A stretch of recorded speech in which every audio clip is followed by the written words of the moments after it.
Welcome to the Deep Dive. Today, we're exploring the work of Anilchandra Thakur.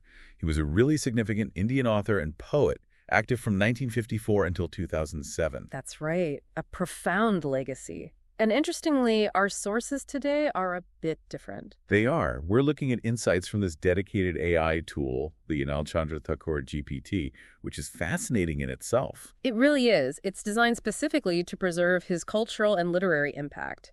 And we also looked at a framework for a literary podcast about him. So our goal here, our mission for this deep dive, is really to get under the skin of why his writing still hits home today. Exactly. Especially his idea of invisible strings. Why does that concept still resonate so much, offer insights decades later? Yeah, and how does this GPT actually help us see that more clearly? Well, that's part of what we'll explore. It helps connect the dots in ways that might have been missed before. It definitely makes you stop and think. His work poses this almost unsettling question. What if we really are all just puppets? Tied to these invisible strings. Society, fate, power. Let's start by unpacking that a bit. Who exactly was Anilchandra Thakur? I mean, beyond the label of celebrated author. Well, his significance is pretty clear from the fact that this GPT platform even exists, right? It's a huge undertaking. Dedicated just to him. Entirely. And it's not just like a static library. Yes, it has the summaries, the full texts, multilingual podcasts, audiobooks, even rare family footage, which is quite something. Oh. But the core purpose, what makes it really interesting from a research perspective, is the computational analysis. What does that actually mean, computational analysis in this context? It means the tool is designed to sift through his entire body of work, all the novels, poems, essays, and identify patterns. Like recurring themes or linguistic tics. Exactly. Subtle thematic threads, how his language evolved, the development of his philosophical ideas, like those invisible strings we mentioned. It gives insights that would take, well, ages to uncover manually. So it's really a tool for researchers, students, anyone wanting to go deeper than just reading the books. Precisely. It aims to make his complex work accessible and analyzable for a global audience. It really emphasizes the breadth and depth of his influence. Okay, that context is helpful. So let's get into the heart of it then, this core metaphor in his 1990 novel, The Puppets. Yes, The Puppets. It's probably his most discussed work in relation to this theme. And that central quote is just haunting. We are the puppets, lifeless, voiceless, motionless, tied with strings that make us dance. It really grabs you, doesn't it? It does. It forces you to ask, who or what is pulling the strings in my own life? And the novel itself provides a very specific setting for exploring that. It's set in rural India, on the banks of the Mahananda River. Right, painting this vivid picture of village life. A very vivid, often quite stark picture, actually. And the story follows Soma and her mother, right, dealing with some immense struggles. Immense is the word. Poverty, the constraints of patriarchy, constant societal judgment. And Thakur explicitly links this to the metaphor, calling them strings of tradition and helplessness. He does. It's not subtle in that sense. The constraints are palpable. How does he show these strings in action? Is it just external pressures, or do the characters internalize them too? Oh, it's definitely both. That's what makes it so powerful. You see the obvious external constraints, the lack of money, the rules imposed on women. Right. But you also see how those external forces shape their internal worlds, their beliefs about what's possible, their sense of agency, or lack thereof. Can you give an example from the book? Yeah, a really key interaction is Soma's encounter with Hakim Sahib. He's a man of influence, power in the village. Okay. And this encounter is layered with different kinds of power dynamics. There's gender, obviously, but also class, maybe even a hint of unspoken attraction, or perhaps just his curiosity. So it's complex. Very. But the crucial point Thakur seems to make is that Hakim Sahib's position, his privilege, it kind of blinds him. Blinds him to what? To Soma's reality, to the depth of her suffering, the actual tightness of the strings binding her. He might feel some compassion or interest, but he doesn't truly see her situation from her perspective. Because his own strings are different or looser. Exactly. Or maybe he just doesn't perceive his own strings because they afford him power rather than restrict him in the same way. It raises that really important question, doesn't it?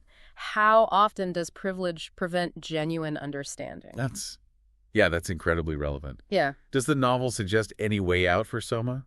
Can the strings be cut? It's not a simple happily ever after kind of book. The portrayal is often quite bleak, honestly. So more of a critique than a roadmap. Largely, yes.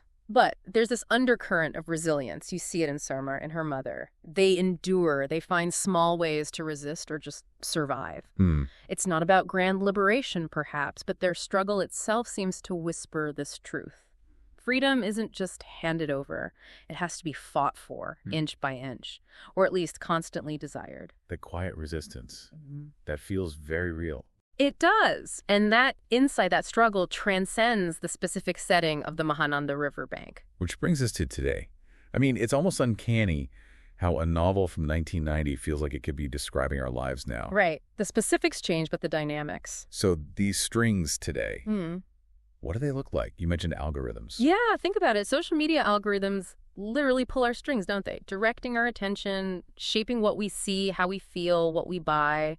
We're dancing to the tune of the algorithm. In a way, yes. And economic systems, too. They set the boundaries of our aspirations, our opportunities. What job can you get? Where can you afford to live? Those are powerful strings. And even personal things like love. Absolutely. Thakur touched on it with tradition, but think about modern pressures. Who you're supposed to love based on class or background or even gender norms that still persist.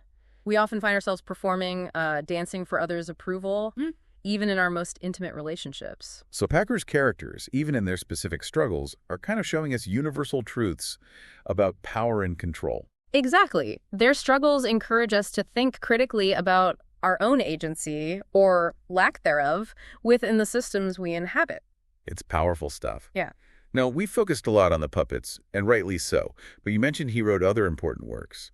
Ek Ghar Sadak Par came earlier in 1982. That's right, almost a decade earlier. And it's interesting because it uses a different central metaphor. Not puppets this time. No, here it's a house located on a busy street. Okay, what does that represent? It becomes this symbol of, well, multiple things. Isolation, certainly. Being alone amidst the constant hustle and bustle of the world rushing by. A feeling many people can relate to, even in crowded cities. Precisely.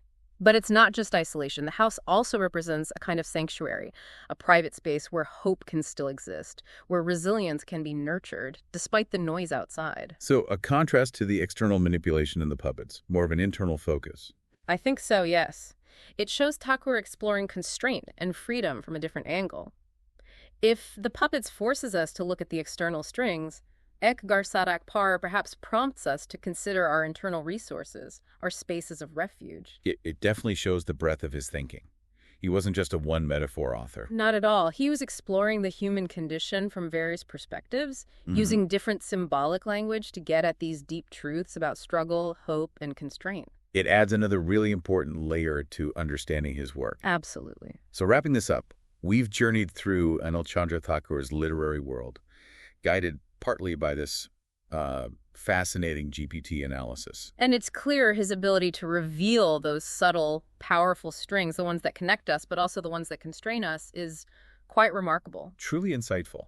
His vision feels incredibly relevant. And I think the key takeaway, really, is that just understanding these strings, becoming aware of them, whether they're societal or algorithmic or internal, that's the essential first step. The first step towards what? Greater awareness, maybe liberation. Towards greater awareness, definitely. And perhaps, yes, towards finding ways to navigate them, maybe even loosen them a bit. Liberation might be a strong word, but certainly greater agency. So as we leave this deep dive, maybe the question to ponder, sparked by Thakur's work, is this. Take a moment to think about your own life. Whose strings are pulling you? And perhaps more importantly, what would it genuinely take to cut them? Or even just to see them clearly?